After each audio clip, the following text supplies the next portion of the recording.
네, 이번 강의는 우주의식에 대해서 강의를 하겠습니다. 이미 앞에 다른 6가지 의식에 대해서 설명하면서 우주의식에 대한 제가 설명을 이미 다 해버린 면이 있어서 좀 이게 애매한 부분이 있는데요.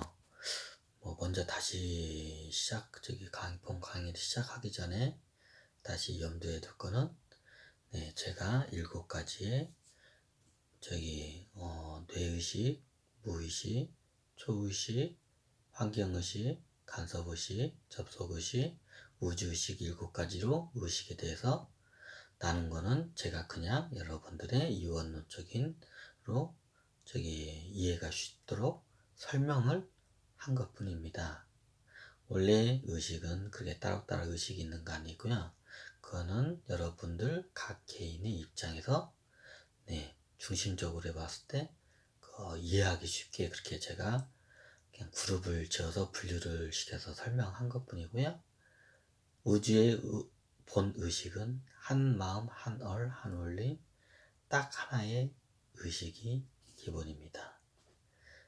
다시 말하지만 선인들이 말씀하신 그 말씀이 맞습니다. 제가 7가지 의식으로 나눈 데는 그냥 방편적인 여러분들 이해를 돕기 위한 임시 방편일 뿐입니다. 자, 본 강의로 들어오면 먼저 우주의식에 대해서 이걸 본론적으로 원래대로 설명하자면 그냥 나 개인 개체의식 정한 우주의식 중에 그냥 우주의식입니다. 한 의식이기 때문에요, 당연히. 하지만 여기서 우주의식이라고 7가지 그룹을 한 데는 그만한 이유가 있겠지요. 제가 왜 7가지 그룹을 이렇게 짓고 마지막을 우주의식을 했냐면요. 나머지 6가지 안에 있는 그룹에 들지 않는 모든 의식을 제가 그냥 기타 등등 의식으로 해서 설명을 하다 보니까 우주의식으로 제가 뭉뚱그려 설명한 부분도 있는데요. 여기서 조금 더 정확하게 여러분들에게 더 좀 이거를 잘라서 설명을 하자면 우주의식은 원래 무국 빅뱅 이전에 그냥 어두운 상태, 그냥 그 의식 상태, 한 의식 상태. 그 0차원에 지금 존재하지 않지만 이 우주를 대부분 다 에워싸고 있는 0차원의 의식을 여기서 저는 우주의식이라고 분류를 했습니다. 왜 우주의식이 중요하고 마지막으로 설명한 이유는요. 우리 모두는 그 0차원 우주의식으로부터 다 나왔고요. 그리고 앞으로 최궁극의 경지인 9차원까지 그에 가기 위한 지금 기나긴 자기 수행에 지금 길에 우리는 한 토막에 서 있는 것 뿐입니다. 자, 그러면 왜 우주의식을 왜 알아야 하냐면요. 이거를 불교 쪽에서는 좀 이게 개념 정리가 잘못된 부분도 있지만요. 불교 쪽에서 보시면 이게 법식이라고 하면 이게 설명하기가 좀 더 매끄러울 것 같아서요. 법식을 한번 예를 들어 보겠습니다. 예를 들면 부처님과 부처와 법식은 많이 좀 다릅니다.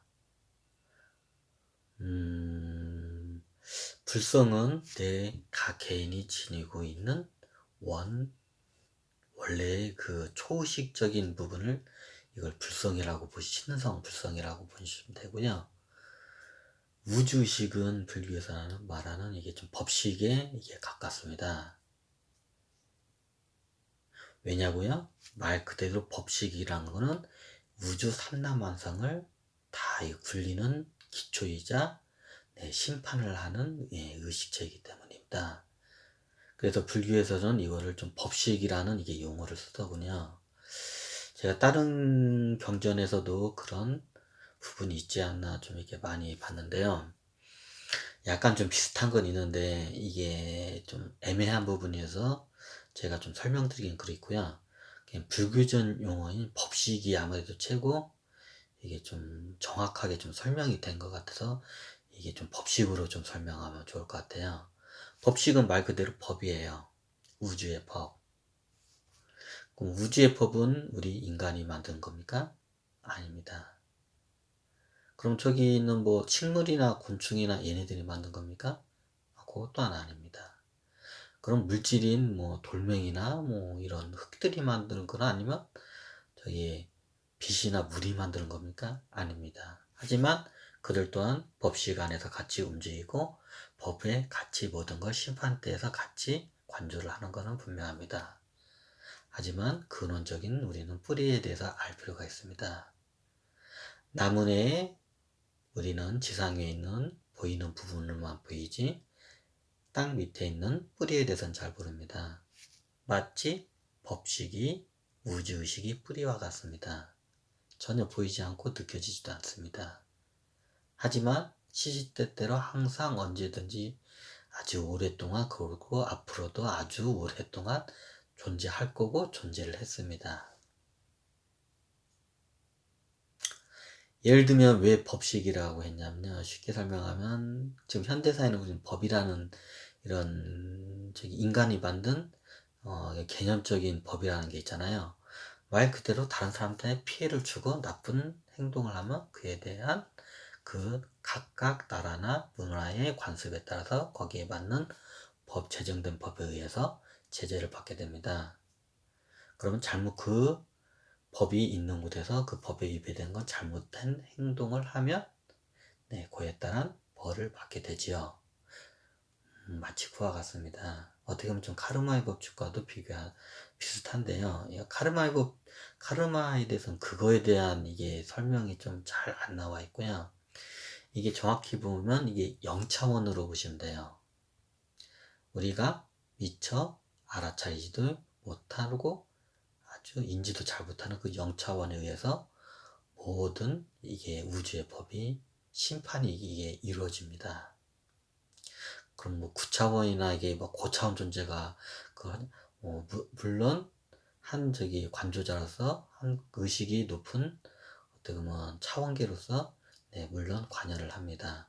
하지만 모든 거의 우주 99.999%는 그냥 우주의식 0차원 법칙에 의해서 움직이다 보면 그게 더 정확할 겁니다.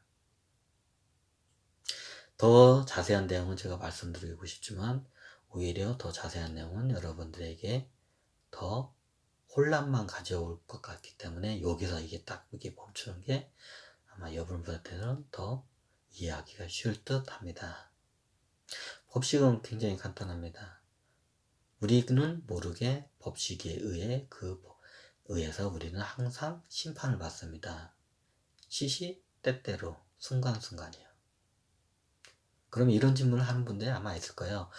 나는 태어나서 뭐 선하게 살고, 다른 사람한테 뭐 한 것도 없고, 막 나는 선하게 살았는데, 왜 내 인생은 이 모양이 꼴이냐고.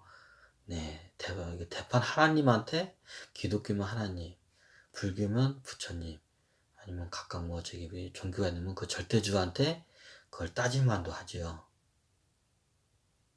하지만 이미 당신은 그에 대한, 모든 건 되게 뿌린 대로 이게 거둬진다. 그에 대한 이게 그에 대한 행위를 지었기 때문에 그에 대한 똑같은 행위를 받습니다.